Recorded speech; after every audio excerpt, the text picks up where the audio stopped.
नमस्कार बच्चों। ओके, तो चलिए हम लोग अपने क्वेश्चंस को आगे बढ़ाते हैं जो कि एनसीईआरटी एक्सरसाइज पढ़ रहे थे। आज हम पढ़ेंगे क्वेश्चन नंबर 1.15 को और समझेंगे विस्तार से। ठीक है, देखिए जो कि सॉलिड स्टेट की केमिस्ट्री क्लास 12th की थी उसी को कंटिन्यू कर रहे हैं हम। और उसमें जो भी क्वेश्चंस बचे हैं, अब ज्यादा क्वेश्चंस बचे नहीं है, ये 1.15 वाला क्वेश्चन है जो आपके पेज नंबर 32 पे मिलेगा। ठीक है, चलिए हल करते हैं और समझते हैं। एक हम्बल रिक्वेस्ट है आप लोगों से, यदि आप चैनल पे नए हैं तो प्लीज चैनल को सब्सक्राइब, लाइक और शेयर कर लीजिए और साथ में नोटबुक और पेन जरूर रखिएगा बच्चों। ठीक है, चलिए समझते हैं।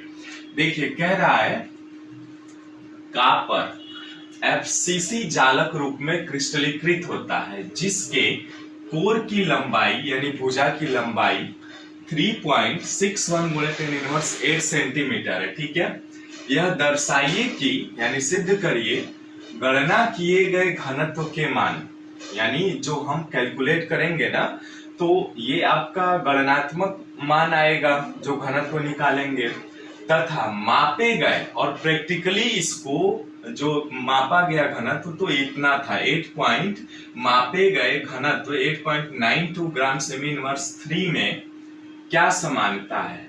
इंग्लिश में वही कह रहा है copper crystallises into FCC lattice with edge length 3.61 into 10⁻⁸ centimetre so that the calculated density is in agreement with its measured value of 8.92 gram semi inverse 3। जबकि आपको दिया है कॉपर का जो परमाणविक द्रव्यमान है एटॉमिक मास, वो ये दिया हुआ है 63.5 ग्राम मोल इनवर्स 1। अब चूंकि देखिए सिंपल है, ज्यादा कुछ करना नहीं है, घनत्व निकालना है डेंसिटी का। जो घनत्व आप निकालेंगे ना वो घनत्व चेक करेंगे कि क्या इसके बराबर आ रहा है या अलग आ रहा है। ठीक है, चेक करना है हमको, तो आइए चेक करते हैं और हल करते हैं। ठीक है, चलिए क्या कह रहा है ये, चूंकि एफसीसी है, चूंकि यह एफसीसी है तो इसमें जेड का मान कितना हो जाएगा बच्चों, 4 होगा ना। ठीक है, 4 हो जाएगा आपका एफसीसी का मान। एफसीसी आपका है यूनिट सेल, तो जेड का मान टोटल परमाणुओं की संख्या कितनी हो जाएगी, 4 हो जाएगी। एफसीसी का मतलब समझ रहे हैं ना, एफसीसी की यदि एक ये यूनिट सेल है इसमें,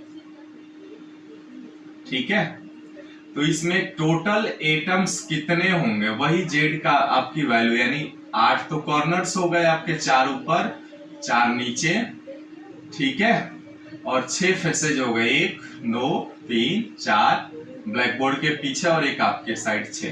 तो इसमें टोटल आप करेंगे तो देखिए 8 कॉर्नर्स हैं और एक प्रत्येक कॉर्नर्स में जो एटम रखोगे आप उसका कंट्रीब्यूशन कितना होता है 1/8 यानी 1, और 6 फेसेज हैं, एक फेस पे यहाँ पे यदि एटम रखोगे आप तो उसका आधा पार्ट यूनिट सेल के अंदर जाता है, आधा पार्ट बाहर हो जाता है, तो हाफ ही होता है कंट्रीब्यूशन, यानी ये आ जाएगा 3, यानी ये टोटल कितने आ गए 4। यानी इस एफसीसी यूनिट सेल में टोटल जो जेड वैल्यू होगी यानी कुल परमाणुओं की संख्या कितनी आती है, 4 आती है। ठीक है, अब देखिए आपको क्या करना है, सिंपल आपको घनत्व का फार्मूला रख लेना है।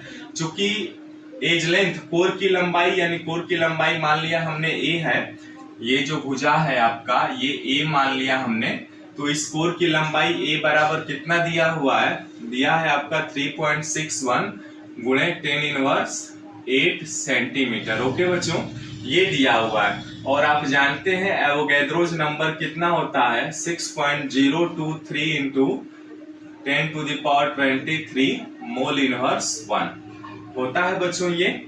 ठीक है, और आपका एटॉमिक मास m का मान दिया हुआ है कितना, एटॉमिक मास दिया हुआ है परमाणु द्रव्यमान ऑफ कॉपर का, तो ये कितना है 63.5 ग्राम मोल इनवर्स 1। ठीक है, अब डेंसिटी निकाल लीजिए, तो रो इज इक्वल टू होता है Z into molar mass by आयतन गुणे एवोगैड्रोज नंबर।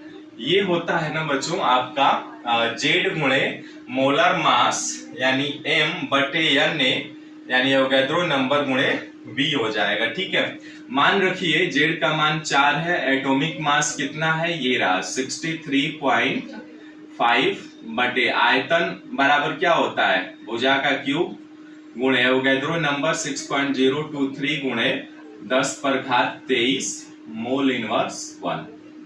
ठीक है जी, इतना आ गया ना। अब यहाँ पे क्या करेंगे, ए का मान रख लेंगे। ए का मान रखेंगे आप जैसे ही, तो ये क्या हो जाएगा 4 गुणे 63.5 बटे ग्राम मोल इनवर्स 1 हो जाएगा ये।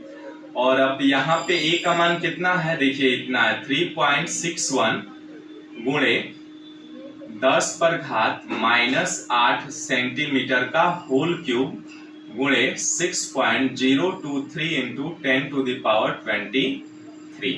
अब कैलकुलेट कर दीजिए, सिंपल आप कैलकुलेट करेंगे यहाँ पे, तो ये रो का मान आ जाएगा आपका। देखिए ऊपर को तो एज इट इज मैं लिख रहा हूं 4 गुणे 63.5 ग्राम मोल इनवर्स 1, ठीक है, डिवाइडेड बाय, देखिए इसका होल क्यूब हो जाएगा, तो यहाँ पे आ जाएगा 3.61 गुणे 3.61 गुणे 3.61, ठीक है। और ये आ जाएगा 8 3 के 24 हो जाएगा, घात के ऊपर घात है तो 10 इनवर्स -24 इंटू, अब इसमें क्या है 6.023 गुणे 10⁻23, ठीक है बच्चों। अब यहाँ पे जब आगे कैलकुलेट करेंगे गुणा करा दीजिए, तो 4 5 20 के 0 हासिल 2, 4 3 12 2 14 के 4 हासिल 1, 4 से 24 1 25, एक अंक के बाद दशमलव है, आ जाएगा नीचे आपका 3.61 गुणे 3.61 गुणे 3.61, ठीक है, गुणे ये देखिए 10⁻−24 10⁻23 10⁻−1 हो जाएगा गुणे 6.023, ठीक है। अब ये 10⁻−1 को ऊपर भेज दीजिए, तो ये कितना होगा 254 बचा था, एक 0 बढ़ जाएगा, ठीक है, गुणे 3.61 गुणे 3.61 गुणे 3.61 गुणे 6.023, ठीक है बच्चों, इतना बचा। अब इसका टोटल आप गुणा करेंगे ना, तो ये कितना आएगा बच्चों 8 ये आप गुणा करके भाग देंगे इनको ना, तो ये आएगा आपका 8.97 ग्राम सेमी इनवर्स 3। अब देखिए आपका गणनात्मक मान कितना आया, चूंकि गणनात्मक मान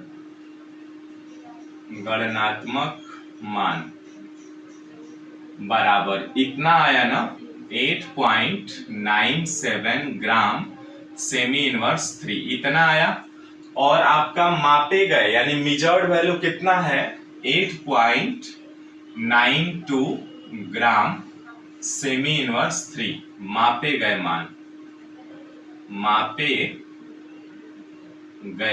मान, ठीक है, ये आया। तो अब देखिए लगभग दोनों समान है ना, जैसा कि इनके आंकड़ों से दिखाई दे रहा है कि लगभग ये क्या है, समान है बच्चों, ठीक है।